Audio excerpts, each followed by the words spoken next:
So I'm going to be interviewing Jeff today to give some perspective of what it's like to be the male or the partner when it comes to free birthing, our process as a couple, and how Jeff's experience and his side of the story was when we were in the birth, and we'll touch to some postpartum stuff. So I'm going to be asking Jeff just like the most common questions that I get from people who are curious about our birth, but also curious about Jeff's perspective. So the first one is, how was it, like, were you called to the free birth? Was that an easy yes? And how did we make decisions as a couple when you're not the one carrying or birthing the baby?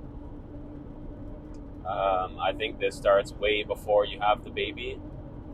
And I think we both had an understanding when we met. We did something that I don't think a lot of people do, which is we say our non-negotiables right up front, and we bring up our dark sides, and we discuss maybe the things that people don't want to share or what our beliefs are, so that way it's not a surprise when it comes time to have a baby that one person's like, oh, I hate midwives, and the other person's like, I want a free birth, or like, I want to be in the hospital. And there was no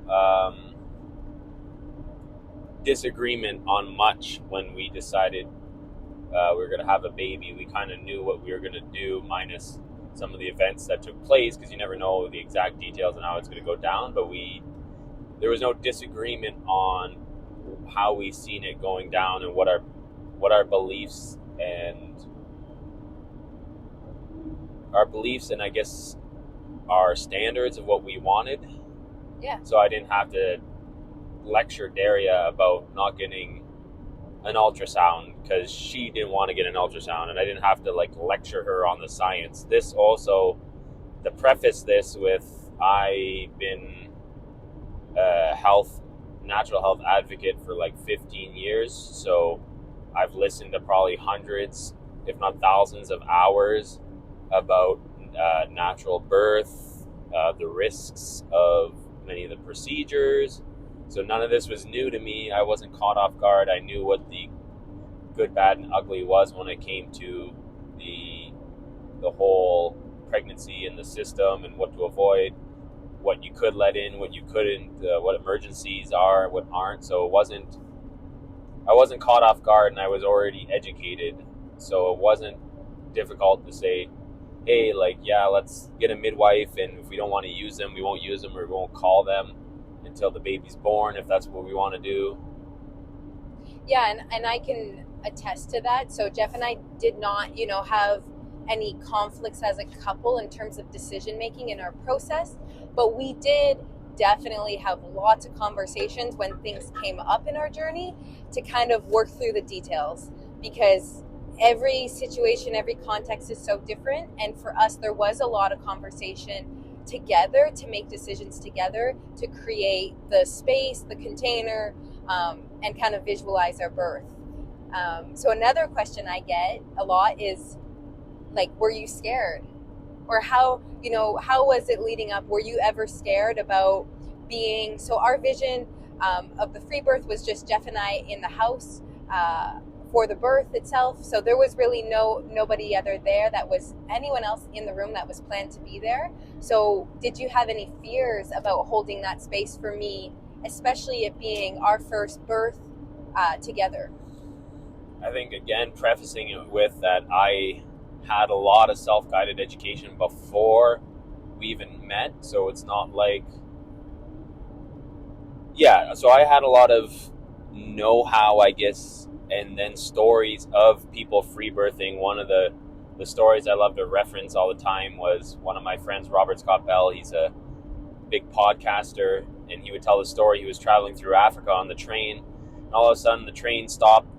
A woman got off the train, walked in the jungle. 20 minutes later, she came back with a baby in her arms, and the train kept going. And he said that's how not an emergency birth is. That in Africa, someone just, they stop the train, they let her do her stuff, she comes back, and they move on. So hearing stories like that, and then Also, hearing other people's stories in the past helps, and then having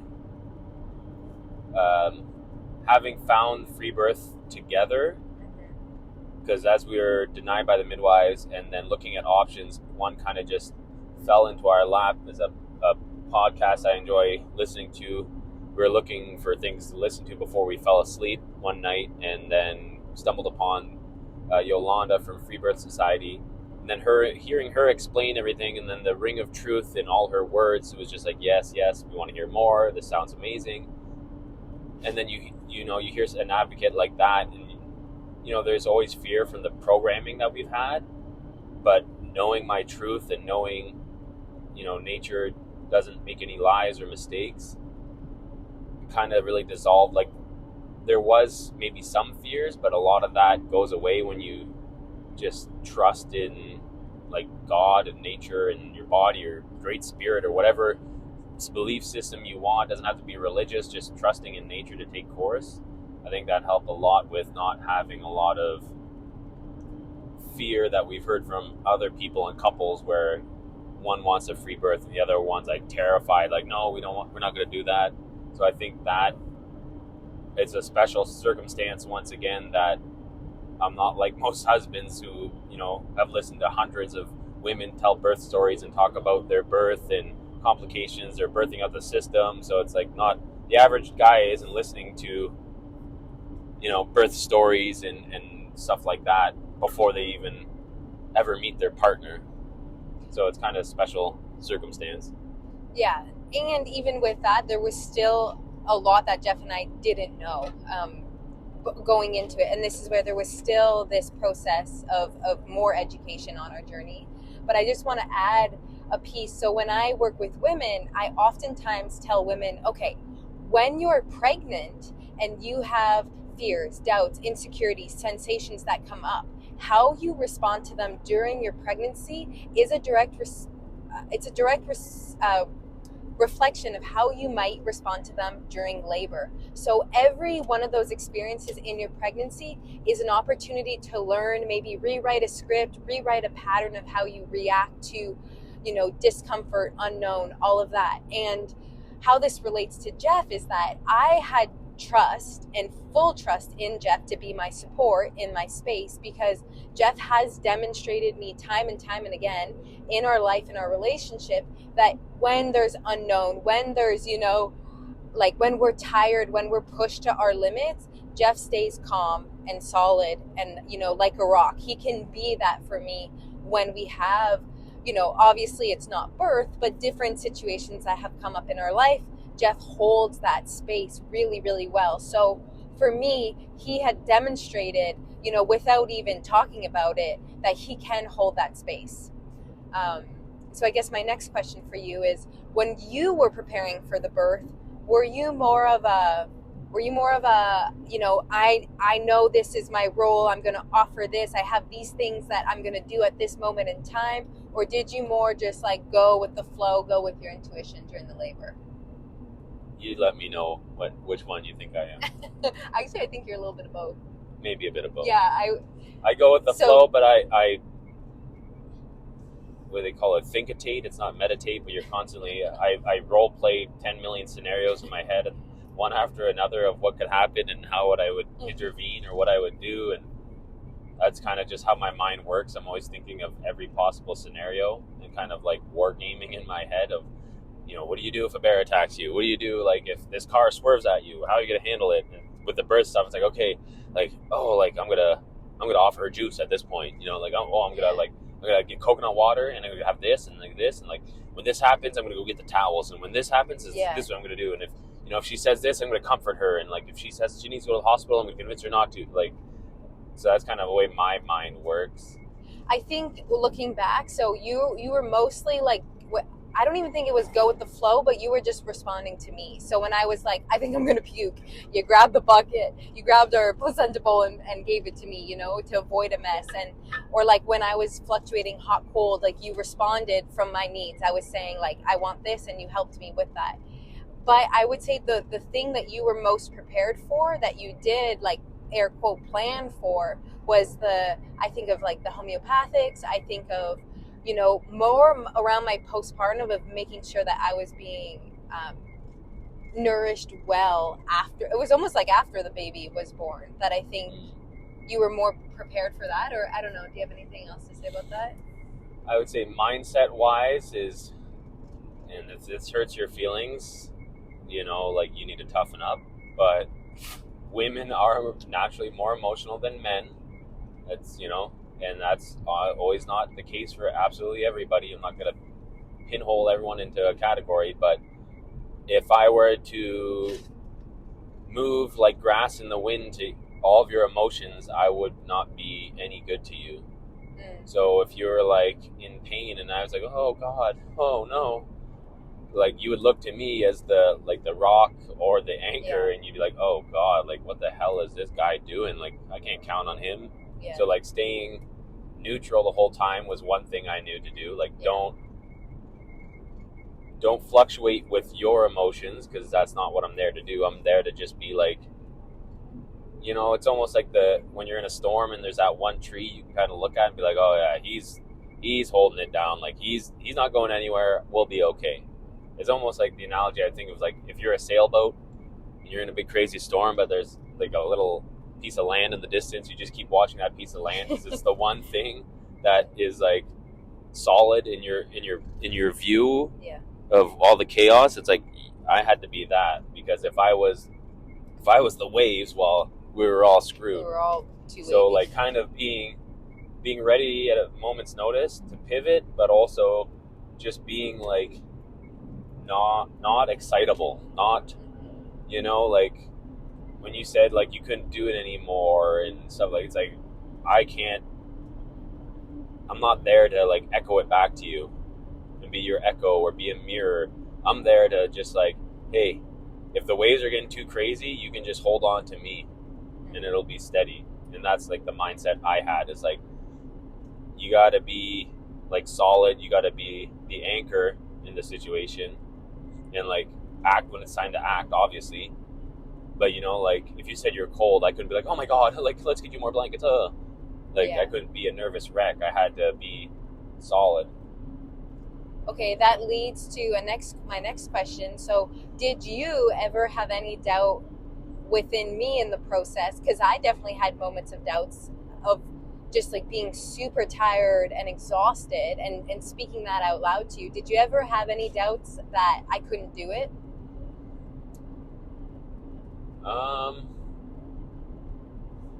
I didn't have doubts you couldn't do it. Like I said, like I'm a like think of every possible scenario type of person. So I was just so in the moment.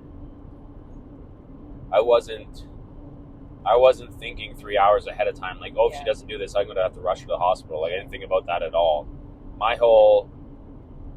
And I think the reason you mentioned why I'm a solid person in like emergencies and stuff like that is because I don't panic, and I don't take my thoughts of the future and lay them into the present.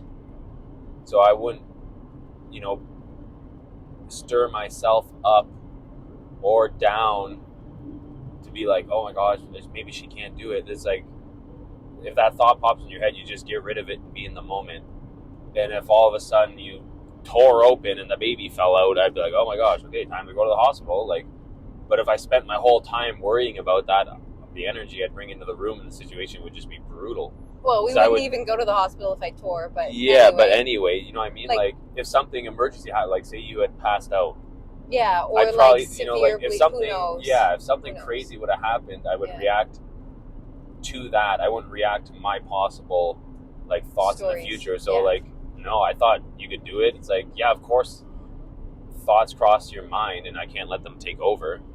Yeah, of course. And I think that, I mean, I can echo that too in my birthing process. Like, to be completely honest, when you're fully present in the moment, I didn't even think of the possibility. I never thought in my labor about going to the hospital. It's like, that was the last thing on my mind. I was so in my body and in the experience. That doesn't mean that I didn't have moments where I was super excited, like voicing, discomfort and all of that. But I never, ever in my labor thought like, I can't do this. I think I'm going to have to go to the hospital. Here's a great analogy. Is we're driving right now, and the cars are coming in the other lane. If I just focus on every car and worrying about if that car is going to hit me, and if I have to swerve or the car in front of me is going to slam the brakes on, I'm not going to be focused on actually driving. Yeah. But it doesn't mean I don't look at the cars coming toward me. Yeah. I look at it, but then as soon as I assess it's not dangerous, I just focus on what I'm doing. Yeah. But if someone's just focused on like, oh my gosh, like, oh, there's that tree, you could fall on the road, or like, oh my god, this car's like kind of in my lane, and then you're just, you're going to be constantly like distracted, nerve-wracked, and you're not going to be any help to anybody. Okay, next question. Do you have a favorite moment of the birth? Or do you have catching the baby? Probably. Yeah. I don't know. Probably. That was just like. Do you want to share a bit about that?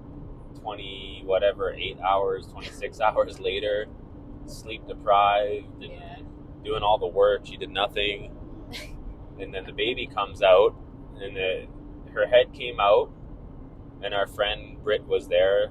She arrived like 10 hours earlier or whatever to help out. And then, the head came through and it like went to her nose, and then her whole head came out like around to her neck, and then you pushed, and I had my hands underneath, and she just like shot out, like slid right out in my hands, and all the yummy stuff came out with it. Yeah. And then, I was like shaking because it was just like, it was adrenaline with sleep deprivation, with like just awe and like amazement of everything that just happened, and then also being like, I'm not fit to handle something this delicate, like give it to mom, because like I feel like I'm just a big gorilla like holding a kitten and doesn't feel like I'm safe with it. Well, her spine was almost the length of her torso, or like the size of my hand. Yeah, shoulder to tailbone was pretty much the size of Jeff's hand, which and was I passed so her cute. Under you, and it was just like it kind of everything just happened finally. Like the hours and hours and hours. Yeah. I think another fun moment I think of is like when you were in the bathtub the second time, or like when we were in bed. Yeah. And it was nighttime, and we were just exhausted, and like I remember I would like lay down because I was in a bunch of like pain from just being in awkward positions, and even in the tub in the bathroom, God. Like you were in the tub, and I was like lying on the tile floor. And like I'm just gonna shut my eyes, and then like I literally would get like 10 seconds of sleep till the next contraction happened, and I'd wake back up and be like, oh, hey, let's push, let's do this. And then like finally after that, the whole thing, and then we went to the bedroom and rinse and repeat, do it again. And it's like I'm helping you and I'm beside you, and then like I would like lay my head down, I'd pass out for like 10 seconds or 30 seconds, and it felt like I'd be like woken up from a deep sleep, be like, okay, we're pushing again, or and like help with the noises and stuff. It was just funny that like I'm literally falling asleep as you're like in labor, and I'm getting these like 10-second cat naps every like 2 minutes.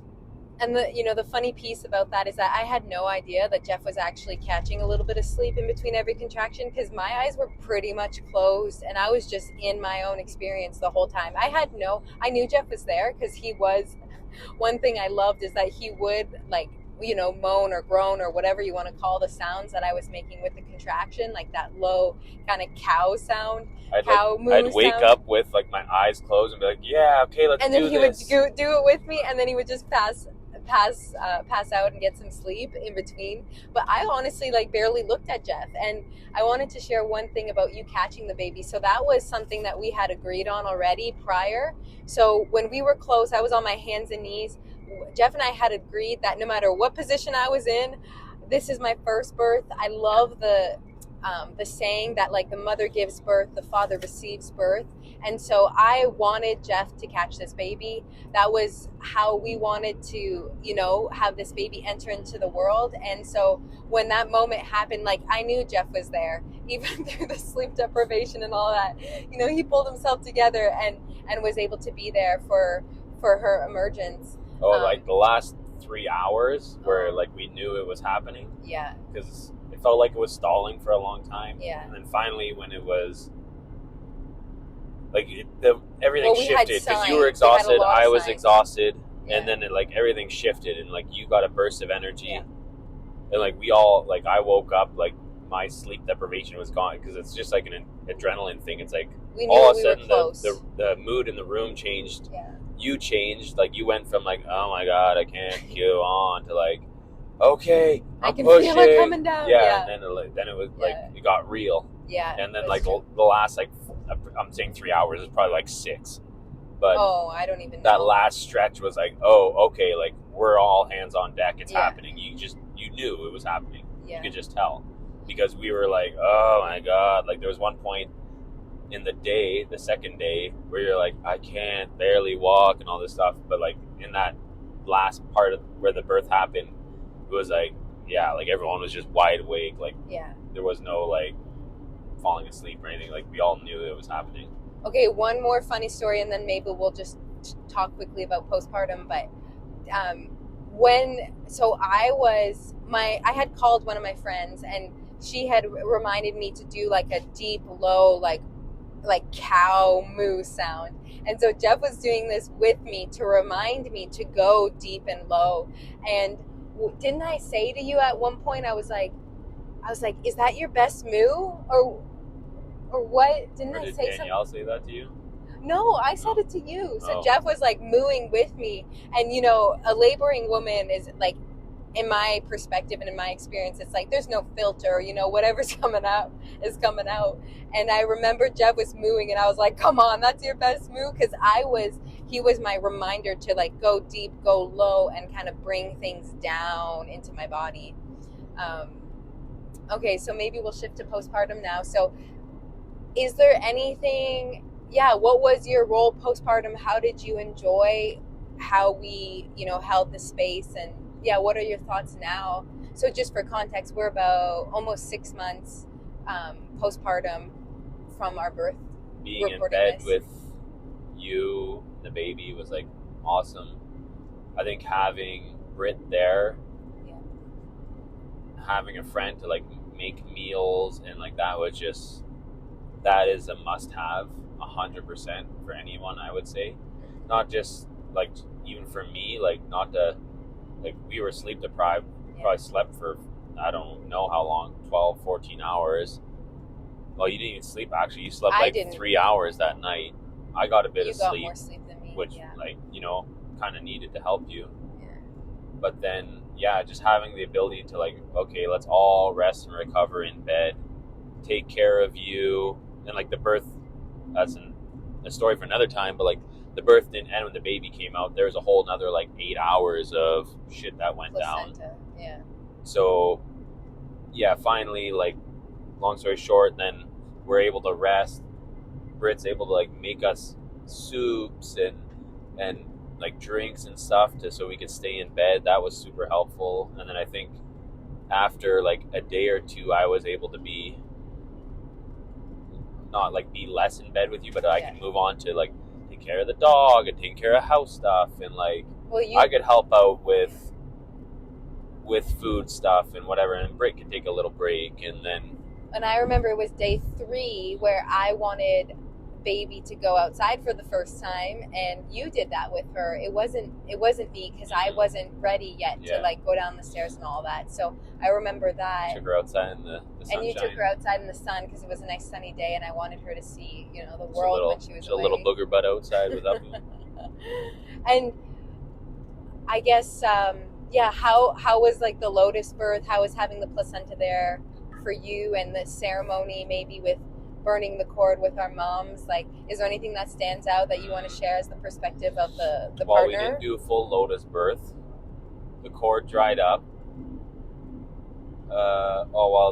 The having our moms there, I think, was really special for them. I think it was special for us too, but like it feels like I don't want to make it not feel special, but like the most special part about it for me was that our parents were able to like do something that might have affected their past generations of trauma and birth stuff, and like to be able to see them be involved was really special, because they're not at all hippy dippy or natural anything. So like, like to me it was kind of like, I don't know, it was like pulling animals out of the zoo and feeding them in their wild environment for the first time. I was like, look, giraffes, look, this is a tree. Eat. Well, and we had put flowers and some cedar on the placenta, but the placenta was still visible in that ceremony. And we didn't know how fast it would be to burn when the cords really dried. But so when you do the cord burning and the cord is still like quite fresh, so even though there's no pulse, great, but there's still a lot of moisture and it's not as dried, it can take, a half hour to an hour to burn. But in our situation, because it was hard, it was already at that raw hide stage. It had already been a couple days. And it probably took 10 minutes, not even. Yeah. It was like quick. It was very, very quick. Thanks, Mom and Grandma, get the fuck out. That's kind of what it was. Just kidding. But yeah, it was fast. And we did set boundaries when they did show up. Like, it was day 3, and we didn't want them there for a long time. We just said, hey, this is your visit, this is what we're doing. And then, they were probably there for like an hour and a half, and then they left. And we had made that very clear that, like, I'm still healing, we still need our space, but we want you to come. And they actually didn't hold the baby that day. It was still our space, which felt really good.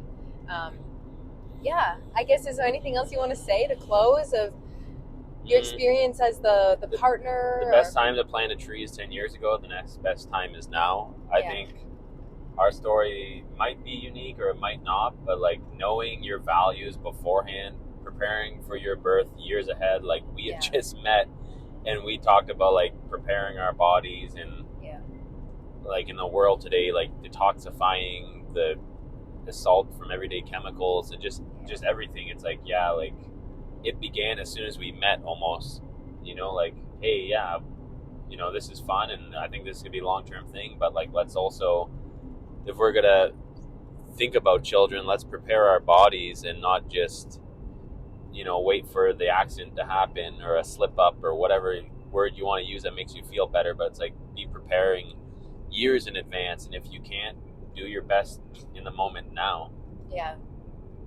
Okay, well, thanks for listening, and we'll talk later. Bye.